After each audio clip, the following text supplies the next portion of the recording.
نحمدہ ونصلی علی رسولہ الکریم اما بعد فاعوذ باللہ من الشیطان الرجیم بسم اللہ الرحمن الرحیم۔ سامعین اکرام السلام علیکم۔ رب اشرح لی صدری ویسر لی امری واحلل عقدۃ من لسانی یفقہوا قولی۔ سامعین اکرام، آج کا میرا موضوع گفتگو ہے حضرت جبرائیل علیہ السلام کی بد دعا اور نبی صلی اللہ علیہ وآلہ وسلم کا اس پر آمین کہنا۔ حضرت کعب سے روایت ہے کہ ایک مرتبہ نبی صلی اللہ علیہ وآلہ وسلم نے ارشاد فرمایا کہ ممبر کے قریب ہو جاؤ۔ ہم لوگ حاضر ہو گئے۔ جب حضور اکرم صلی اللہ علیہ وآلہ وسلم نے ممبر کے پہلے درجے پر قدم مبارک رکھا تو فرمایا آمین، جب دوسرے پر قدم رکھا تو پھر فرمایا آمین، جب تیسرے پر قدم رکھا پھر فرمایا آمین۔ جب آپ خطبے سے فارغ ہو کر نیچے اترے تو ہم نے عرض کیا کہ ہم نے آج آپ سے ممبر پر چڑھتے ہوئے ایک ایسی بات سنی جو پہلے کبھی نہیں سنی۔ آپ صلی اللہ علیہ وآلہ وسلم نے ارشاد فرمایا کہ اس وقت جبرائیل امین میرے سامنے آئے تھے۔ جب پہلے درجے پر میں نے قدم رکھا تو انہوں نے کہا ہلاک ہو جائے وہ شخص جس نے رمضان مبارک کا مہینہ پایا پھر بھی اس کی مغفرت نہ ہوئی۔ میں نے کہا آمین۔ پھر جب میں دوسرے درجے پر چڑھا تو انہوں نے کہا ہلاک ہو جائے وہ شخص جس کے سامنے آپ کا ذکر مبارک ہو اور وہ درود نہ بھیجے۔ میں نے کہا آمین۔ جب میں تیسرے درجے پر چڑھا تو انہوں نے کہا ہلاک ہو وہ شخص جس کے سامنے اس کے والدین یا ان میں سے کوئی ایک بڑھاپے کو پہنچے اور وہ اس کو جنت میں داخل نہ کرائے۔ میں نے کہا آمین۔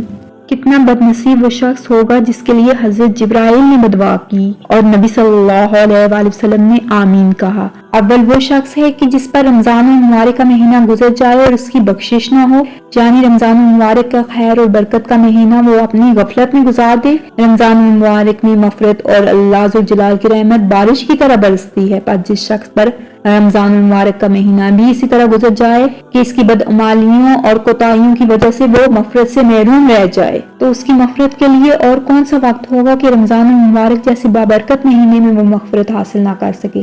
اللہ سبحانہ تعالیٰ سے رمضان المبارک میں کثرت سے گناہوں کی توبہ اور استغفار کریں۔ دوسرا اس شخص کے لیے بددعا کی گئی ہے کہ جس کے سامنے نبی صلی اللہ علیہ وآلہ وسلم کا ذکر مبارک ہو اور وہ درود نہ بھیجے۔ بعض علماء کے نزدیک جب بھی نبی صلی اللہ علیہ وآلہ وسلم کا ذکر مبارک ہو تو سننے والے پر درود شریف بھیجنا واجب ہے۔ اٹھتے بیٹھتے چلتے پھرتے نبی صلی اللہ علیہ وآلہ وسلم پر درود بھیجیں۔